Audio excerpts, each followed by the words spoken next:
लग्नाची बेडी या मालिकेच्या आजच्या भागामध्ये आपण पाहणार आहोत. सिंधू विनूला समजावते आणि त्याला बॉलला किक मारायला सांगते. तर सावी सुद्धा विनूचा हात हातामध्ये घेते आणि मग त्यानंतर विनू पूर्ण प्रयत्न करून बॉलला किक मारतो आणि त्यामुळे बॉल जोरात पुढे जातो आणि नेमका राघव तो बॉल पकडतो आणि विनूने व्यवस्थितपणे किक मारली आहे हे बघून सर्वजण खूपच खुश होतात. राघवचा आनंद तर गगनात मावेनासा होतो. सिंधू आणि सावीलाही खूप आनंद झालेला असतो. तर राणीसुद्धा घरामधून हा सगळा प्रकार बघत असते आणि तीसुद्धा खूपच खुश होते. राघव पटकन विनूजवळ जातो. तो विनूला विचारतो की या बॉलला तू किक मारली का? आणि त्यावर विनू हो म्हणतो. त्यामुळे राघव खूपच खुश होतो. तो विनूचं कौतुक करत त्याला उचलून घेतो आणि त्याला सांगतो की तू जर असेच प्रयत्न करत राहिला तर मला पूर्ण खात्री आहे तू लवकरच रनिंग रेसमध्ये सुद्धा भाग घेशील. आणि त्यावर विनू म्हणतो की हो बाबा, मी पूर्ण प्रयत्न करेल. आणि त्याचं ते बोलणं ऐकून सिंधू आणि सावीसुद्धा खूप खुश होतात. आणि मग त्यानंतर राघव सिंधूचा हात हातात घेत म्हणतो की डॉक्टर, हे सगळं काही फक्त तुमच्यामुळे शक्य झालं आहे. तुम्ही या जगातील बेस्ट डॉक्टर आहात. आणि ते ऐकून सिंधू खूप खुश होते. राणीला मात्र हा सगळा प्रकार बघून मोठा धक्का बसतो. तर इकडे विनू आणि सावी एकमेकांशी खेळायला सुरुवात करतात. तर राघव सिंधूचे आभार मानत असतो. त्याने अजूनही तिचा हात पकडलेला असतो. मात्र त्यानंतर त्या दोघांच्याही ही गोष्ट लक्षात येते आणि ते पटकन एकमेकांपासून दूर होतात. त्यानंतर राघव तेथून जाण्यासाठी निघतो. मात्र सिंधू त्याला थांबवते आणि म्हणते की मला तुम्हाला विनूबद्दल काही प्रश्न विचारायचे आहेत. आणि त्यानंतर ती राघवला विचारते की विनूला हा त्रास कधीपासून सुरू झाला. त्यावर राघव सांगतो की जेव्हापासून मी विनूला भेटलो आहे तेव्हापासून त्याला हा त्रास आहे. त्यावर सिंधू विचारते म्हणजे आधीपासूनच विनूला एवढा त्रास होतोय का? त्यावर राघव सांगतो की नाही, पण आत्ता एवढ्यात विनूचा त्रास खूपच वाढला आहे. आणि त्यावर सिंधू म्हणते की मला विनूचे जुने रिपोर्ट हवे आहेत. त्यावर राघव म्हणतो की याबद्दल खरं तर मलाही काही माहिती नाही. त्यामुळे मी एक काम करतो, विनू ज्या आश्रमामध्ये होता त्या आश्रमाशी कॉन्टॅक्ट करतो, म्हणजे ते लोक तुम्हाला सगळी माहिती देतील. आणि त्यावर सिंधूसुद्धा हो म्हणते. मात्र त्या दोघांना इतका वेळ बोलताना बघून राणी नाराज होते. ती रागातच त्या दोघांकडे बघत असते आणि मनाशी म्हणत असते की ही सिंधू इतका वेळ नक्की काय बोलत असेल. आणि त्याच वेळी रेश्मा त्या ठिकाणी येते आणि ती हळूच राणीला म्हणते की उगाच आपण सिंधूला इथे घेऊन आलो असंच वाटत असेल ना तुला. आणि त्यामुळे राणी रागातच तिच्याकडे बघते. तर रेश्मा म्हणते की बघा राणी वहिनी, काकूंनी तर तुम्हाला आधीच सांगितलं होतं ही सिंधू इथे विनूवर उपचार करण्यासाठी नाही तर राघव भाऊजींसाठी आली आहे. हळूहळू तुमच्या हातून ती सगळं काही हिसकावून घेईल. आणि त्यानंतर ती हसतच तेथून निघून जाते. त्यानंतर सावी आणि विनू घरात लपाछपी खेळत असतात. आणि त्यावेळी सावी विनूला म्हणत असते की तुझं घर खरंच खूप मोठं आहे, मला इथे खेळायला खूप मजा येत आहे. तर विनूसुद्धा तिला सांगतो की जेव्हापासून तू इथे आली आहे ना तेव्हापासून मलासुद्धा इथे खेळायला खूप मजा येत आहे. मला तर असं वाटतं की तू कायमचीच इथे राहावी. मी बाबांना सांगू का तुला ॲडॉप्ट करायला? आणि त्यावर सावी म्हणते की मलासुद्धा इथे राहण्याची इच्छा आहे, पण जर मी इथे आले तर माझी आई एकटी पडेल ना? आणि त्यावर विनूसुद्धा हो म्हणतो. आणि त्यानंतर ते दोघेजण रनिंग रेसबद्दल बोलत असतात. सावी विनूला सांगत असते की रनिंग रेस जिंकल्यानंतर तुला खूप ट्रॉफीज भेटतील आणि मग त्या सगळ्या ट्रॉफींनी तू तुझी रूम डेकोरेट कर. त्यावर विनू म्हणतो हो, पण यामध्ये तू सुद्धा मला मदत करायची आहे. त्यावर सावी म्हणते की जर मी इथे असेल तर नक्की मदत करेल. आणि त्याच वेळी सिंधू तिथे येते. ती या दोघांचं बोलणं ऐकत असते. त्यानंतर विनूचं लक्ष बेडवर असणाऱ्या 2 ड्रेसेसकडे जातं. तो सावीला सांगतो की हे ड्रेस खरंच खूप छान आहेत, यामध्ये तर तू अगदी प्रिन्सेस दिसशील. तू आज रात्री हे ड्रेस घालणार आहेस का? आणि त्यावर सावी सांगते की नाही, जेव्हा मला माझे बाबा पहिल्यांदा भेटतील ना तेव्हा मी हा ड्रेस घालणार आहे. आणि ते ऐकून विनू खूप खुश होतो. मात्र सावी नाराज होत त्याला विचारते पण तोपर्यंत हा ड्रेस लहान तर होणार नाही ना? आणि त्यावर विनू तिला सांगतो की नाही सावी, कारण मी दररोज सकाळी बाप्पाला प्रार्थना करतो की लवकरात लवकर तुला तुझे बाबा मिळू दे. आणि ते ऐकून सावी खूप खुश होते.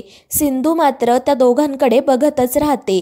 आणि त्यानंतर ती मनाशी म्हणत असते की सावीच्या शाळेची ब्रँच इथे असल्यामुळे तिच्या शाळेचा प्रश्न मिटला, पण आता मला पैशांचं सुद्धा काहीतरी बघायला हवं, कारण सेव्हिंग्जही संपत आले आहेत. आणि त्याच वेळी तिला मोबाईलवर एक मेसेज पडतो. जवळच एक मेडिकल सेंटर ओपन झालेले असते आणि तिथे डॉक्टरांची गरज असते. तर सिंधू लगेच त्या ठिकाणी अप्लाय करते.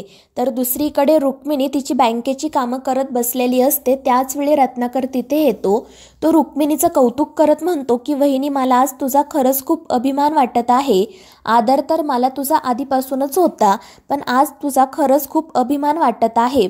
त्यावर रुक्मिणी विचारते, पण आज अचानक काय झालं?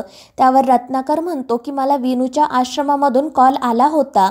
आणि त्यावर रुक्मिणी नाराज होत म्हणते की एका हाताने केलेली मदत दुसऱ्या हातालाही कळता कामा नये. त्या लोकांनी तुला याबद्दल सांगायला नको होतं. त्यावर रत्नाकर म्हणतो, पण वहिनी, तुझी मदत केली आहे ती कमी नाहीये. आणि त्याच वेळी राघव राणेसुद्धा त्या ठिकाणी येतात. तर रत्नाकर रुक्मिणीचं कौतुक करत असतो. तर रुक्मिणी म्हणते की जेव्हापासून आपण विनूला ॲडॉप्ट केला आहे तेव्हापासून माझ्या डोक्यात सतत एक विचार सुरू होता की विनूला तर आपण त्याच्या हक्काचं छप्पर दिलं, पण त्याच्यासारख्या इतर मुलांचं काय? आणि त्याचमुळे मी त्यांना ही मदत केली. आणि तिचं ते बोलणं ऐकून राघव आणि राणीला देखील तिचा खूप अभिमान वाटतो. राघव म्हणत असतो की काकू, अगदी हीच गोष्ट माझ्याही मनात होती आणि तू तेच केलं आहे. आणि ते ऐकून रुक्मिणी खुश होते. तर राणीसुद्धा तिचं कौतुक करत म्हणत असते की काकू, तुमच्याकडून शिकण्यासारख्या खरंच खूप गोष्टी आहेत. आणि त्यानंतर रत्नाकर तिला सांगतो की उद्या विनूच्या आश्रमामध्ये एक नवीन मेडिकल सेंटर ओपन होणार आहे आणि त्याच्या उद्घाटनासाठी त्यांनी तुला निमंत्रण दिलं आहे. आणि त्यावर रुक्मिणी म्हणते, तिथे जायला मला नक्की आवडेल. आणि त्यानंतर ती रत्नाकरला हे सुद्धा सांगते की उद्या राघव आणि राणीच्या नावाने आपण दान करूया. आणि ते ऐकून राणीला खूपच आनंद होतो. आणि मग त्यानंतर ते तेथून निघून जातात. त्यानंतर दुसऱ्या दिवशी सकाळी उद्घाटनासाठी रुक्मिणी, राणी आणि राघव त्या मेडिकल सेंटरमध्ये जातात. तिथे सर्वजण त्यांचं स्वागत करतात. त्यानंतर राघव त्यांना विचारतो की मेडिकल सेंटरसाठी तुम्हाला डॉक्टर मिळाला आहे का? त्यावर ते लोक सांगतात हो, आणि सिंधूला त्या ठिकाणी बोलावतात. मात्र सिंधूला बघून या तिघांनाही मोठा धक्का बसतो. रुक्मिणी म्हणते की ही मुलगी इथे काय करते? त्यावर ते लोक सांगतात की याच आहेत नवीन डॉक्टर. मात्र ते ऐकून रुक्मिणी खूप चिडते. तर ते लोक रुक्मिणीला सांगत असतात की त्या दिवशी आम्ही तुमच्या घरी विनूच्या बाबतीत झालेला चमत्कार बघितला, त्यामुळे याच डॉक्टरांना आम्ही इथे अपॉइंट केलं.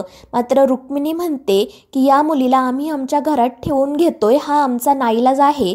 पण तुमचा तर नाईलाज नाही आहे ना, तुम्ही दुसरी एखादी चांगली डॉक्टर अपॉइंट करा. आणि ते ऐकून सिंधू खूप चिडते आणि त्या लोकांना सांगते की मी घरी जाऊन तुम्हाला माझं रेझिग्नेशन पाठवते. आणि ती रागातच तेथून निघून जाते. तर घडलेल्या प्रकारामुळे राघवलाही वाईट वाटते. आणि त्यानंतर तो रुक्मिणीला म्हणतो की काकू, तू थोडा वेळ बाहेर चल, मला तुझ्याशी बोलायचं आहे.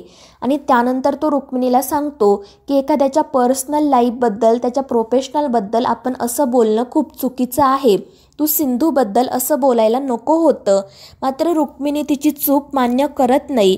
तर राघवसुद्धा तिला स्पष्टपणे सांगतो की मी सिंधूला परत बोलावून आणणार आहे. आणि तो सिंधूच्या पाठोपाठ जातो. सिंधू खूप चिडलेली असते. तर राघव रुक्मिणीच्या वतीने तिची माफी मागतो आणि तिला परत येण्याची विनंती करतो. मात्र सिंधू काही तयार होत नाही. ती म्हणते की घरातील गोष्टी बाहेर यायला नको म्हणून मी इथे गप्प बसले, पण तुमच्या काकू जर कामाच्या ठिकाणी येऊन माझा अपमान करणार असतील तर मी परत त्या ठिकाणी नाही जाणार. मात्र राघव तिला समजवण्याचा खूप प्रयत्न करतो, परंतु सिंधू काही ऐकतच नाही.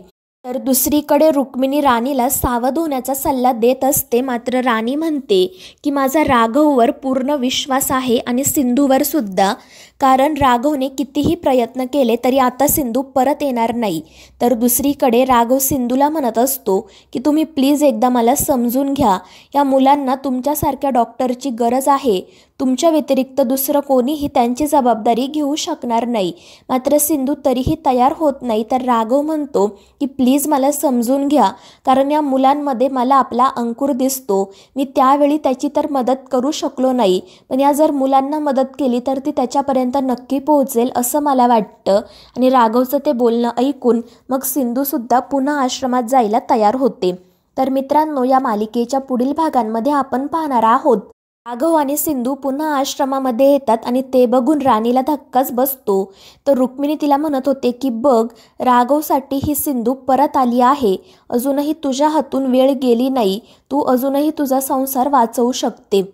आणि त्यानंतर ती मुद्दाम सिंधूला डिवचण्यासाठी सगळ्यांसमोर म्हणते की आपण राणीला आणि राघवला एका रोमॅन्टिक डेटसाठी पाठवू. त्यामुळे सिंधूला वाईट वाटते. तर मित्रांनो, या मालिकेच्या पुढील भागांच्या अपडेट्ससाठी आपल्या चॅनेलला सबस्क्राईब करा.